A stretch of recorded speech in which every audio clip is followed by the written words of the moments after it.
All right. Good morning, friends. So Ashley and I are sitting at table today, and you'll notice that I am not going to do our normal introduction. We have a few announcements, some changes, and we're like shaking things up as we move forward into 2025.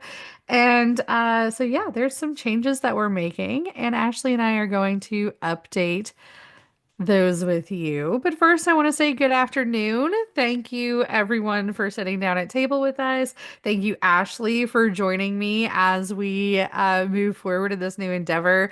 I'm really excited. I feel really aligned. It's a beautiful Friday, the day after the spring equinox. I hope that this new beginning for everyone has been a breath of fresh air.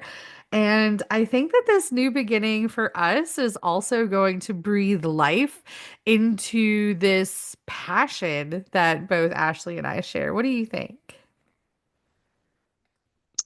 I am really, really excited with the direction that we are heading. And I don't know how much you're gonna give them. So I'm gonna just kind of like let you do all the talking for now so that I don't spoil the surprise. That's okay. That's okay. I will just, let's just rip the Band-Aid off, dive straight in. We are moving forward, it will be just Ashley and I on our podcast. And in that, we're rebranding, we're changing some things up. We are more so solidifying the way that we approach how we live life spiritually every day through this lens of psychology. So we're stripping away the name of the aligned life, the goddess life. We're going to retire her. We love her. She did us so good for almost a whole year. Like we actually got quite into it. There was so much love and so much soul poured into it. While we also are bringing in this new podcast, this new idea that we are simply calling Applied Spiritual Psychology with Ashley and Hallie. Uh, we are going to throw that onto Spotify. We will update the YouTube. So it'll be brand new and like a fresh little baby. And it's not too different than what we've really been focusing on and emphasizing. It's just allowing us to really lean in to that aspect so that we can really help people integrate their spiritual beliefs and their practices into their day-to-day living, so that they can continue to grow and evolve and become better versions of themselves. Yes, yes, absolutely. I feel like with the aligned life, the goddess life, there was so much that we were doing where we were trying to separate a few different parts of like niches as we went in, and it did well for what we wanted to do. And now we're able to kind of take it, concentrate it, and really make it like about the ways that you can apply your beliefs into your day-to-day living while also applying these principles and theories that help us to regulate our system, increase our cognition, and really truly step into that divine soul compass and move forward towards that true north. Absolutely. And, we're going to keep using the collective energy as well, and using that as our focal point for each week to kind of bridge our conversations off of that. Yes. Yes. So it will still have all of the spiritual connections that you want to see, that you want to use as you move through, whether you're part of that wellness community, part of a faith community, those will still be totally tied in. And we're also going to shed all of those other unwanted, stifling difficulties that kind of keep us from our highest self, our intuition, and finding that ability to reach peace and further our spiritual identities and our spiritual paths. Ashley, uh, I can't take credit for this part. Ashley made like the best mission statement, and we'll put this on all of our information too. But the mission statement is grounding spiritual beliefs into day-to-day living through psychologically scientific principles, and theories. We're exploring everyday problems and challenges. While exploring everyday problems and challenges, I'm Englishing not well today. Um, It but looks like you're trying to read through my scribbles as I was modifying it. I was, and before I could like read it just fine, and where it tripped me up is the word while. So, but I will type that out and it will go onto everything so that way it is clear and concise for everybody as we make this transition.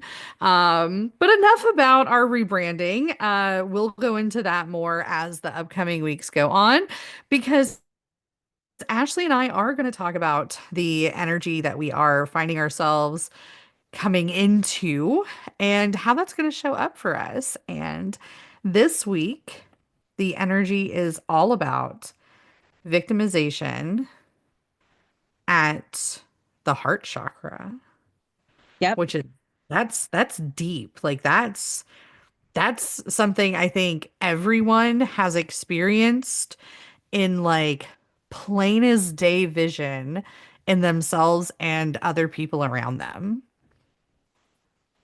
Absolutely. But there's especially within the coaching arena, there's this very, very big difference between um, victimhood and victimization, right? And basically, it comes down to current experience versus past experience, right? So when we're talking about victimization this week, we're really emphasizing that perceptual choice and behavior where you continue to be in that victim role and it continues to impact your life, your perceptions, and your choices. Oh yeah, there's oftentimes we see this show up in work. We see it show up in work, relationships, in familial connections. It's kind of everywhere. It's feeling like sometimes it shows up as feeling like you've been done wrong, when maybe the person really isn't even pointing something towards you, or you may feel like the entire world is out to get you, or it may feel like you can't do anything right. And I think that that one is one that I often see in people that they don't attribute to feeling that idea of being victimized or that idea of being the victim. But it's like everything is out to get you. Everything is kind of brash and abrasive, and it has this aggression towards you in the way that you perceive things. So I have a really tangible example that captures this. And it's the role of bully versus victim, right? So think about your time in school where your experiences were the victim of the bully, right? And those experiences then shape your beliefs, your attitudes, your perceptions, and your behaviors later on in life. So if you were bullied after having to stand up in front of class and give a speech, for example, right? And then later on in your professional career, you are continuously, whether it's internalized or externalized, worried about other people's perception of you and what they think of you. And that in turn causes you to not speak up for yourself, not to stand up for yourself. It causes you to de-emphasize your role and contributions in order to avoid scrutiny, right?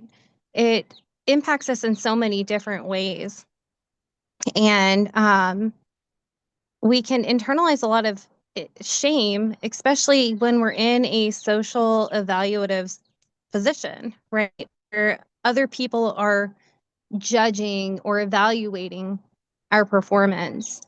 And that initial experience of being the victim of the bully then creates a set of safe behaviors that helps you minimize your presence, right? So that you're often overlooked because back then it was helpful. You didn't draw attention to the bullies, right? But in your adult professional life, now you're seeking recognition, you're craving it, you want to be valued, you want to be acknowledged, but you're still making yourself small in these very real, tangible ways through your choices and behaviors. And that starts to create more and more problems in your adult life. Yes. Yes, it does. And I've since we talked a few months ago about the different ways that we make ourselves small, there has been this new awareness in the way that I move through myself, but also that I'm noticing in other people. Like there's so many different ways that people will make themselves small, whether it's not applying for some type of assistance. I recently saw that in someone that I was speaking with, and they had lost their job, they were in this really down place, but they weren't applying for unemployment because they were like, well, I know that I won't get it. They weren't applying for financial assistance because they were like, well, there are other people who need it more than I do. Although this person was in a point where they absolutely needed this.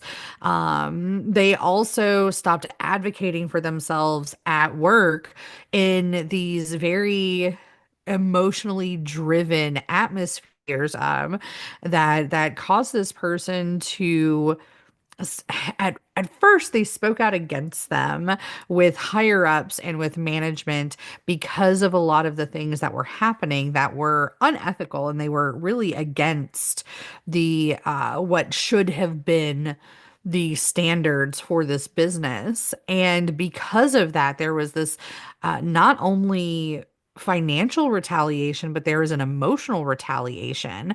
And oftentimes in those situations, that those will cause us to kind of become small. They cause us to become avoidant of confrontation and conflict because of the irrational reactions of people around us.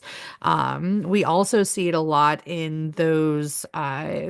I'm drawn very, very much to business here. We see it a lot with higher ups in management that are also very what's the word that I'm looking for? They're very, very harsh. They're very demanding. They're belittling of the people that work for them. And they're like it's almost like cutting the roots off of your tree, and you can't gain nutrients there anymore. And because of that, you kind of start to like, your leaves start to shrivel up and you become this like small little plant that you forget about, for people who grow plants and who have had the one little sproutling or seedling that you forgot about because it wasn't one of the large ones that you always saw and remembered to water. Uh, we often can become that little plant in these situations. It reminds me of the chronic apologizers. Yes, there's a book I need to check out. I have not read this, so this is not yet a recommendation. I'm saying this to remind myself and to also bring it up to everyone else here. There was a book I saw at the library yesterday that was literally called Stop Apologizing for Yourself. So I've heard of the one called Girl Stop Apologizing, but the reviews were pretty mixed on it. So I haven't checked it out. But this is something that I worked a lot with in my coaching business. And it was this people pleasing type tendency um, that really just the purpose of that behavior of consistently apologizing was to avoid conflict. And it's almost like the fawning that they added to fight, flight, freeze, or fawn, right? Mhm. Um, where you are trying to present yourself as a non-threat so as not to draw attention to yourself. But, in all things, there's different sides of the extreme and a spectrum in between those extremes. So victimization can also look like in your day-to-day life as lashing out, misperceiving someone's communication to be offensive, rude, or otherwise manipulative, right? If you're used to or have had a lot of formulative experiences where people have made you feel bad, it's very easy for you to misconstrue a well meaning statement to be something that is intended to be harsh. Yes. Yes. And in looking it up, the book is actually called Stop Apologizing. I have seen The Girl Stop Apologizing, but I also have not read it for the same reason. It has very, very mixed reviews. But also looking up other ones, there's actually a lot of them. There's one called I'm Not Sorry. That's by who is this by? By Brian High. That actually also it looks like it has really good reviews actually. So I may check those out and give better insights into those in the near future. But yeah, this idea of like leaning into the fawning, one of the things that I'm studying right now is we're talking about the sympathetic nervous system and the parasympathetic nervous system. And for those of you who don't know what these are, the sympathetic nervous system is the part of your autonomic system. I know big, big words, but I promise I'll dumb it down for everybody, including myself. Um, it is the autonomic nervous system that tells us whether or not we need to be afraid. It controls fear, anxiety, and panic are the big three things that it works with. It is what evolutionarily we have been given to understand what we need to be afraid of. So it it brings in fear in this idea of okay, there's a predator. There is something negative happening that threatens you. It is a direct threat. And you are having an encounter with this threat, and you need to respond appropriately for your survival. This is the initiation of your fight or flight response, which again, we've added the fawn to that because as we have evolved, fawning has become, as Ashley said, one of these responses to stressors that keeps us from having to face this harsh, difficult confrontation. I like to use the word encounter there, and you'll see why as I explain this. But when we are moving through that sympathetic system, our parasympathetic system actually calms us down. It regulates it, and there's a balance here. For those people who have like anxiety disorders, it's often because you can't regulate into your parasympathetic system. So when we've activated this and when we become constant apologizers and when we have anxiety about going to see our boss or being pulled into, oftentimes I see this a lot socially in intimate relationships, that statement of we need to talk socially that has like gained traction as the most horrible thing that could be said in a relationship ever is we need to talk. When really, when we look at the face value of those words, it is simply we just need to have a conversation.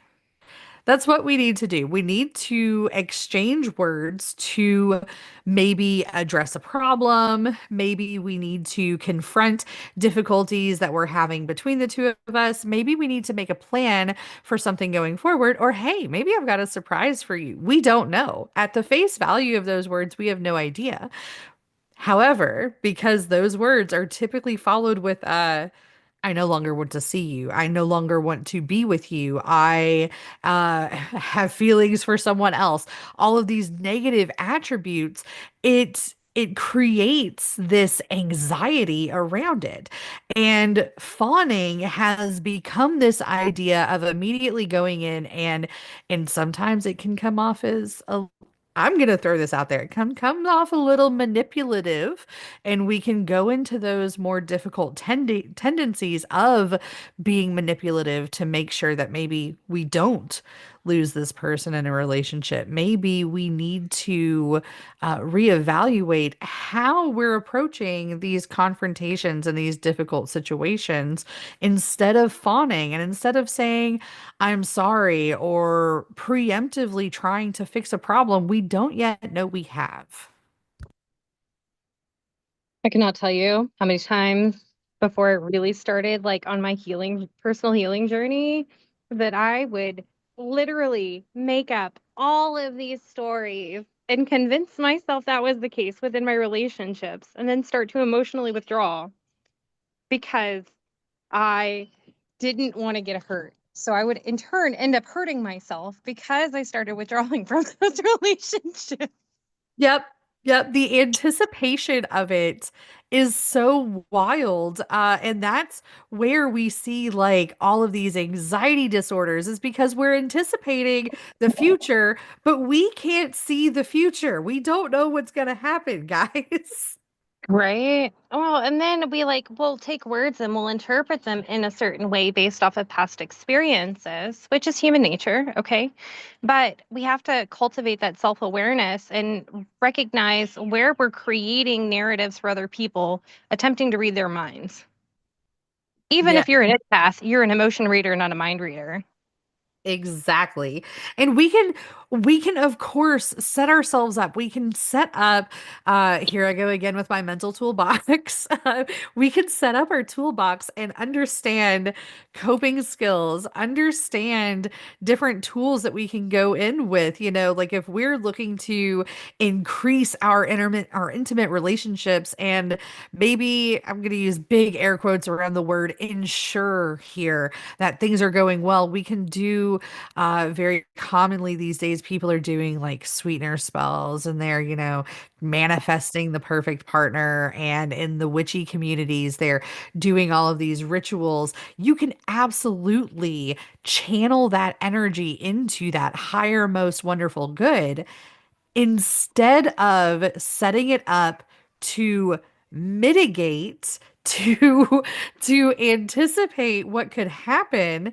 It's about stepping into that personal confidence, stepping into the and using the next word that is really big in our talk today, stepping into your personal evolution and understanding that instead of leaning into this fawn or fight or flight response, it's about confidence. It's about regulating that parasympathetic system, coming back to your grounded place, and rooting those roots so firmly in that you walk up with your chest out and say, there's no way this could be bad. If it happens, I'm not supposed to have it, and that means something else greater is out there for me. It doesn't mean that you are supposed to be the victim in this. So there's two things that really help with that. And that's first your self-concept, right? Your concept of self, your self-identity, and recognizing that instead of putting the identity of self into what other people say, think, or perceive about you, right? So that it inherently is within itself victimization, where you're allowing other people to inform you of your worth and who you are and what you are capable of, right? So really, really leaning into and building that sense of self concept, right? And figuring out, who am I and what do I want? Where do I want to go? What do I like? What do I dislike? And also acknowledging that two opposites can be true simultaneously because humans are incredibly complex beings, right? But one of the biggest things, and I know y'all hear me talk about this all the time, but it's gonna come right back to it. Really being in tune with your emotions and acknowledging the attraction or withdrawal that it is driving you towards, because thanks to my lifespan psychology class, that informed me that the basis of infant, like newborn emotions, is either attraction or withdrawal. And I was like, that is exactly the words I've been looking for to describe emotions Yes. in emotional development: attraction and withdrawal. Yes, that is it. So I'm going to use it now because I have the words. So it's Yes. recognizing the core emotion and whether it's an attraction or a withdrawal. And again, shame is when we have internalized the idea of someone else's preferences that were projected onto us. And we said, yeah, I should definitely be a blonde. I look horrible with red hair. I have red hair if y'all don't know. you know. So You should now, always have red hair. This is something when it comes to like the individual identity, I have such a passion and like a fury behind it. right? But like I remember once a little boy in probably like third grade made fun of my skin and called me vanilla ice cream with chocolate chip sprinkles. Now in hindsight, it's kind of hilarious, but at the time I was so offended.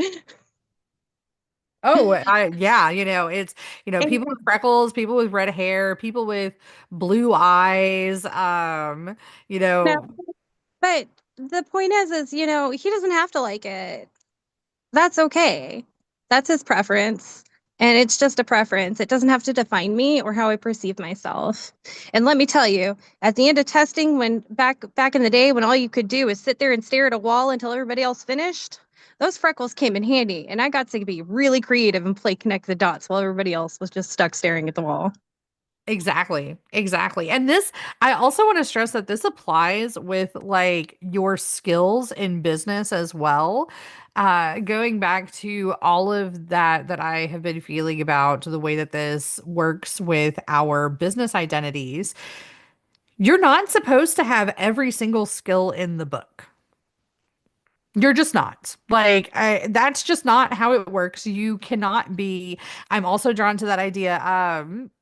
A jack of all trades, but a master of none. And for me, I grew up my mom, who is probably going to listen to this. So, yes, calling you out, mom. My mom instilled like a very stringent business ethic in me. And at the same time, I being this very hyperactive, and at the time, hyper vigilant, always learning everything, had to be perfect kind of a kid. And going into the way that I worked, I leaned into all of those things. And so if you needed something done technologically, I could do it. If you needed it done in physical labor, I could do it. If you needed it done with customer service, I could do it. Like if you named it, I had skills that could do that. And at this point in my life, like I have had to transmute all of that and find that there are things that are actually like my passions, like the things that identify me and pull me out of this sphere to create the full shape of who I am. And in having all of these ideas of skills and understanding this capability, it got me into a lot of hot water as I was trying to find my career and identify who I wanted to be, where I wanted to go. I very often, as retail manager, was singled out for lots of things, oftentimes things that I didn't even do because one, was viewed as like a threat to people, because of the way that I worked. And I also got myself into a lot of hot water because I signed a lot of agreements that I couldn't myself fully cash because some of those skills, yeah, I could do, but I had not perfected them. Those were not skills I was meant to hone. And so things got done not as well as they should have been. So I want to kind of take a tangent from there because a lot of what you were saying was productivity based. And I think that it's really important to remind people that your worth does not come from what you were able to produce, Yes. especially in a corporate world. We have put so much pressure on people to be productive. And then whenever we get sick or we're injured and we're unable to contribute in a productive manner, right? We then start to value ourselves and our contributions and our input, not recognizing that there is so much more to us that is worthy and valuable. that contributes to the betterment of other people and just simply our presence and just simply our thoughts and perspectives, right? So I really just wanted to kind of take that moment to go on that tangent because we can get really, really wrapped up in productivity. Like I'm in a planner group for this very niche planner that I absolutely love, and I see so many women just stacking things upon themselves to the point where I'm like, do you breathe? Do you have Yep. time to sleep? Do you have time to eat? Like, I see that you've meal planned, but how are you cleaning the house while also cooking a meal that's going to take you about an hour and a half? Do you have help? And then you have like the empty nester syndrome. Whenever all of a sudden those kids are gone and grown up and taking care of themselves, then all of a sudden you have all this time on your hands and nothing to do with it. And that's when I've seen a lot of women lose this sense of purpose and sense of self-worth because they feel like they're not contributing, they're not being productive. Oh yeah. Sense of guilt take over whenever you've retired. And, I think that that's a dangerous mentality to embrace and live because there's so much more to you than what you're capable of producing. I'm a victim of the productivity attack. That was a big thing for me in lots and lots and lots of different aspects. And we can totally get lost in this. So I will keep this particular part very, very short.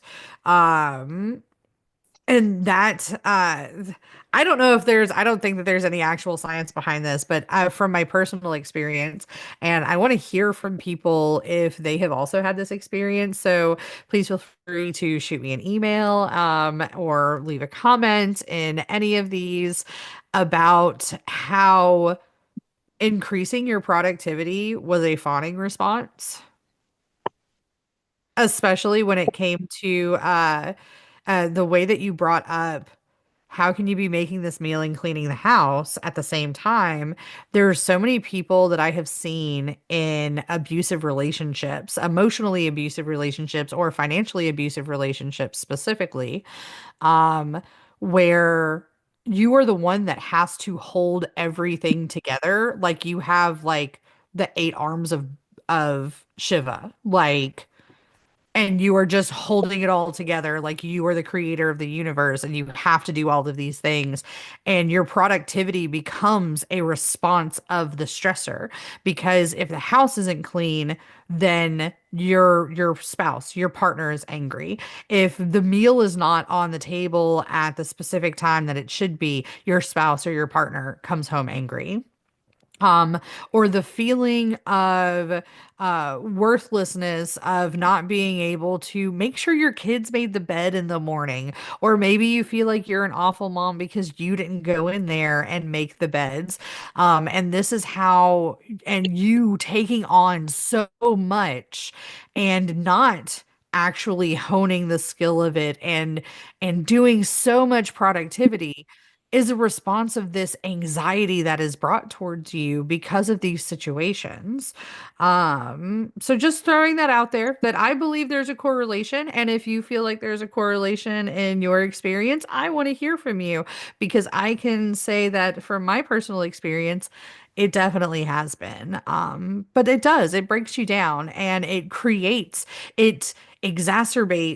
that victim mindset and it continues to keep you in this very muddled idea of who you are and making yourself small because you're reducing yourself to your productivity instead of allowing yourself to be a human, instead of allowing yourself to have an identity. I found myself for a very long time like I like to sit and play video games. I like to play board games and stuff like that. And sometimes that means that I avoided cleaning my room today. And I will look at my partner, I'll be like, I'm sorry that I did this instead of this. And my partner will be like, why are you sorry for being a human being? And I'm like, oh, Duh. I am no longer based, like, my worth is not based on how productive I was. My worth is based because I am of worth. And that is it. That's it. Hmm. A lot of those examples you gave are very, very tangible, everyday person, like real life examples of that victimization at the heart chakra energy because it permeates into our relationships. And Mhm. like for my single people who are desperately trying to cultivate, find, locate, create, manifest, whatever, a partnership, right? My question to you is if that perfect partner fell into your lap, are you the version of yourself that is capable of maintaining that relationship? Because oftentimes it's a no, because we still have so much unresolved energy, like in situations and beliefs from that time when we were the victim, right? That we still keep continuing to uphold it. And then it leads us to self sabotaging behaviors or self doubt or doubt in the other person, where we suddenly become suspicious and we're like, oh, nope, it's too good to be true. I'm out, you know? And Absolutely. we're not in a space where we can actually welcome that. Oh yeah, I like that you challenge so much of like, what if that perfect partner did walk in? It's leaning into the need of validation because you are prioritizing the other person keeps us in that victimized mindset. Um, and the victim, I want to pull this up, so bear with me just a second because there is, when we talk about like shadow work, which is a huge buzzword right now, we've talked about it before.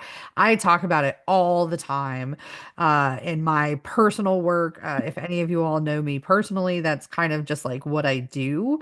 But one of the largest things is there's this understanding of different archetypes, and there is a victim archetype. And Oh, the idea, oh, and then yep. it's sitting right next to me. Oh, what did you So say? I said I have a man and his symbol sitting right next to me. Yep, there we go. I was like, I think it's in here, isn't it? The archetypes. I believe so. It should be. Ancient myths and modern man, the process of individuation, symbolism in the visual arts, is that it? Or is it symbols in an individual analysis? Where is it? I don't know. Well, there's an index. Sweet. Let's check. We were looking for victim. Yes. Hmm. I wonder if it's this book. Oh no, it's the archetypes book. It's not a man and his symbols, isn't it? Which book is it in? I actually don't remember which book it's in, so I'm looking it up. It is not man and his symbols. Oh, and I think it's the other one. It's probably right in front of me. But interestingly enough, the gene key that captured some of this energy was the gene key of 49 Revolution and Rebirth, but the title of it was Changing the World from the Inside, which I thought was very appropriate for this whole topic. Oh yes. And it is very appropriate for this whole topic because when we look at the different archetypes and the expansion of these archetypes, the victim, which is based in safety, that's the basic idea of this, is that when we are taking on this victim mindset, we're doing it to find a place of safety. That's why that idea of the autonomic nervous system and how it works in the sympathetic to the parasympathetic, so just playing this visual again for you. In safety, we are trying to mitigate the anxiety by avoiding confrontations, making ourselves small, pandering to the needs of others instead of validating the need of ourselves in order to maintain this illusion of safety. But it is just that. It is an illusion of safety. We are keeping ourselves in this victimized victim archetype idea. when we transmute this energy and we stand in our empowerment, we find our confidence and we start up. I also want to say one of the largest, most successful therapeutic modalities for anxiety disorders of any kind, whether it be phobias, whether it be generalized anxiety disorder, social anxiety. So many people these days, and I'm here for treating yourself and doing self-care. However, just as a little caveat there, the best therapy to overcome these anxieties is exposure therapy. And this has been proven since like the dawn of therapy. Exposure therapy is so wonderful for overcoming these fears and moving into this sense of what the archetype calls the innocent. You're not the one at fault here. Maybe you need to be taking a look at the other person, looking at your empowerment, looking at the way that you stand in your stability, knowing that you have this courage and this bravery to move into something without anticipating the next step and the step after and the step after to try and create a plan. When you go in and say, I know that what I have done is right, I've done things to the best of my ability, I am who I am, and I am worthy of love, and I am skilled at the things that I do, you become this innocent in that idea where you haven't inherently done anything wrong. And you can find this rebirth. I love that the word innocent and that idea of rebirth is there because it's so true. It's like you're like a newborn baby. You've come into this world and your needs become so much simpler. And that anxiety can just melt off of you as you take yourself out of that victim idea. Well, that and with those new lived experiences, especially over a repeated time frame, your brain is actually changing because of its neuroplastic nature, right? So it's actually changing the structure of your brain. Therefore, you are becoming a completely new version of yourself. Hence the Yes. idea of rebirth in a very literal sense. Um, and okay, so one of my favorite psychologists is George Kelly. He has the Psychology of Personal Constructs. And I was reading his book the other day and I loved this and I need to share it because it's so appropriate right now. So, personal constructs are what we come up with as our explanations and beliefs of how the world work, right? And these are built off of our perceptions of our experiences that we have lived, as well as the roles that we have observed important people playing in our life. He's famously known for approaching the individual as a scientist, right? That's making a hypothesis and saying, I think this is how things work. And if I do this, then I will get this result. And when it doesn't quite work out that way, it starts to modify and adjust, right? And that's how our constructs are built. And they're like stacked on top of each other and nested inside of each other, like those Russian nesting dolls. Yes. So when I was reading his book, I came across this passage, and I'm going to read it, and then I'll kind of like give you the synopsis. But it says, in seeking improvement, he is repeatedly halted by the damage to the system that apparently will result from the alteration of a subordinate construct. Frequently, his personal investment in the larger system or his personal dependence upon it is so great that he will forego the adoption of a more precise construct in the substructure.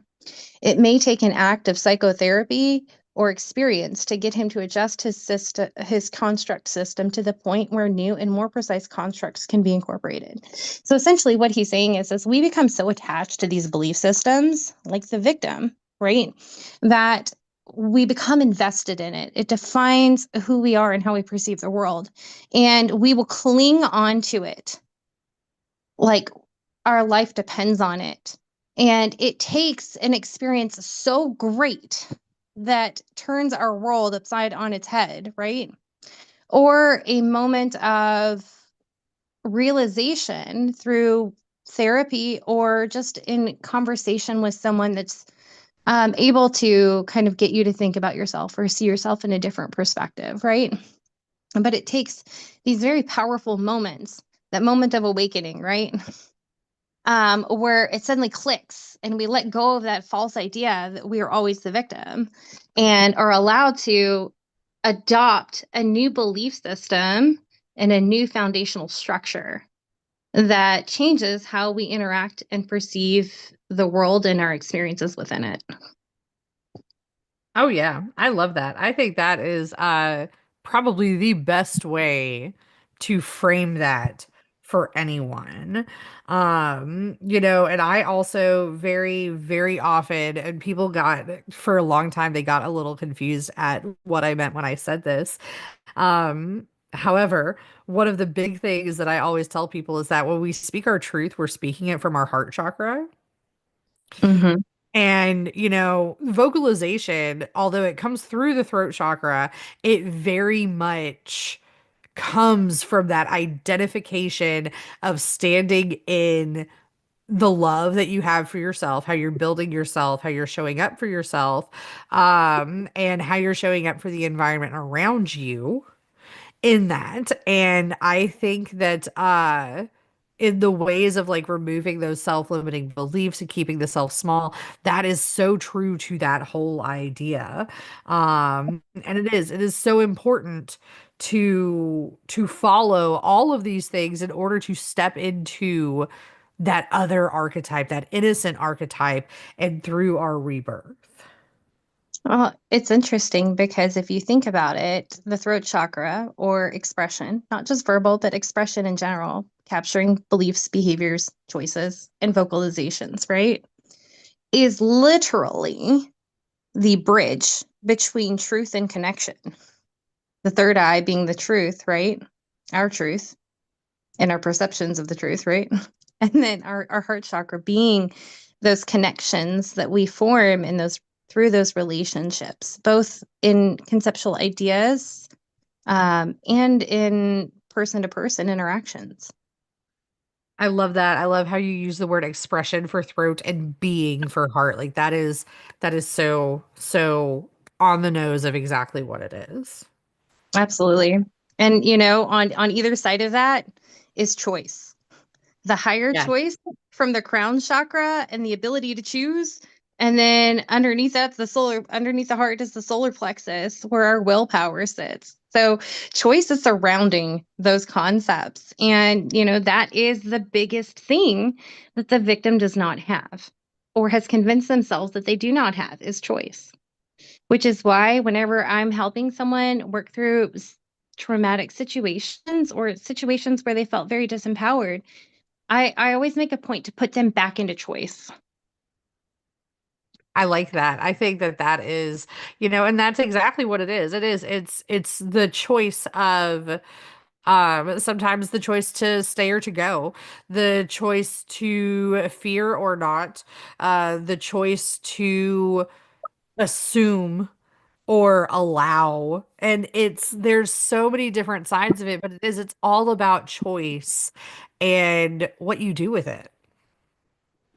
Absolutely. And without a threat of, violence or um, ostracization. Say the word for me. Ostracize. I was coming Being in like, ostracized. I got this. Ostracize. I Wait. had I had it in my brain, but the moment I tried to vocalize it, it just fell apart. Ostra Ostracization. Yeah, ostracization. It sounds It so sounds wrong when I say it like that, but it's not. Ostracization.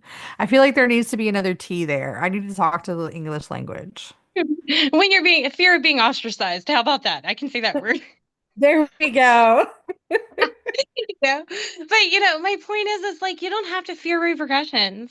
You have the choice of how you navigate that. You always have a choice of how you navigate it, right?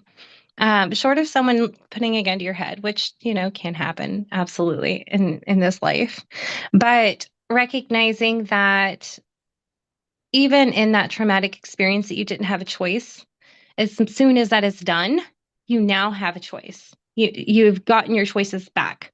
So it's being able to move beyond that traumatic situation, which often neurologically speaking gets stuck in our brains, right? And it just kind of like gets in a loop, especially because if you go into fight, flight, or freeze, you get an amygdala hijack and your brain has not been able to fully process that event because all of the warning systems came on and the brain and the cognitive thinking and the memory functions, they all turned off. They went into conservation mode. So it's being able to process those situations when we were actually the victim so that we can get back to the place where we have choice. And if we continue to allow that experience to influence our choices, we're then giving our power to that event that we didn't ask for. And we don't want that. None of us do. But a lot of times we don't know that we have the ability to reclaim our choice. Yes. Yes. And that also is so much a part of that victimization, especially when we start to talk about and this will dive into like a whole other topic. So we'll talk about this more in depth on a different day, because we are coming up on our hour. But there's when we start to talk about like abusive relationships, both physically and emotionally abusive relationships, and I always stress emotionally abusive relationships because a lot of times people don't put the same amount of precedence as they do with physically abusive relationships. And I am here to tell you that they are both similarly very, very awful. In very similar ways, and they are both entrapping. They're both filled with victimization, and one of the big things that I see in those is, that inability to leave. We talk about it socially as like a whole construct. It's become like the normative narrative of it that, well, why don't you just leave? Or, talking about how, you understand why you can't leave once you get into that situation. But, there's a lot of words that aren't being spoken there. And it's because of that inability to see that you have a choice because of the way that you've been victimized and the way that that shows up, and your need to find safety becomes so small. No, those are the wrong words. It's not that your need to find safety becomes so small. It's that your ability to find safety becomes so small because you've run out of options because of that victimization and that way that your abuser chisels down at you piece by piece by piece. And when we can see our choice, when it comes in with that little glimpse of hope and light, and we understand that we have to make a fight, or maybe it will result in something fatal. Maybe it will result in something even more traumatic than what has happened before. Um, no matter what, though, it's when we see this availability to make a choice again, finally, that we're like, okay, grabbing it and running with it. So, that idea of choice, sometimes that's why it's important for us to have support systems, why it's important for us to check in with other people, and understand how to regulate these parts of our nervous system and showing up in our personal empowerment. So that way, maybe you don't get caught in these situations. And before anybody comes for me, I'm a person who's been in these situations. So I speak from real experience here, that sometimes it is just remembering and being reminded that you have power and choice, and that the only person who is taking that from you is the fact that you are giving that up to them. You may not be conscious of it. Not That's not like a poke at anyone or saying that it is your fault, because it is absolutely not. But it is something that these people take advantage of. And so when we remember our voice, when we can show up in our choices, that's when we can break free from that. I would just add, when you've lived in a hall of mirrors for so long where your image is distorted consistently, it's very hard to recognize yourself in a true view mirror. Yeah. And in sharing your experiences with other people, oftentimes, men especially, men like to remind you of how you can change something or how you could do things differently. Um, and instead of pushing back on that, pause and and evaluate that situation, because when we're living in that house of mirrors, we've created all these rationalizations and justifications to distort the truth so that we can feel comfortable continuing to live and endure this state of suffering as a safety precaution. So when we're sharing something with other people, they're able to help us see our other options, see our other choices, and it can help us see through those justifications and those rationalizations that distort the truth. Yes. Yes. And absolutely. That's exactly how it shows up. I I think that's a good place for us to travel off of today. Thank you so much for sitting down at table with me. I think that this has been one of our most powerful sessions as of yet.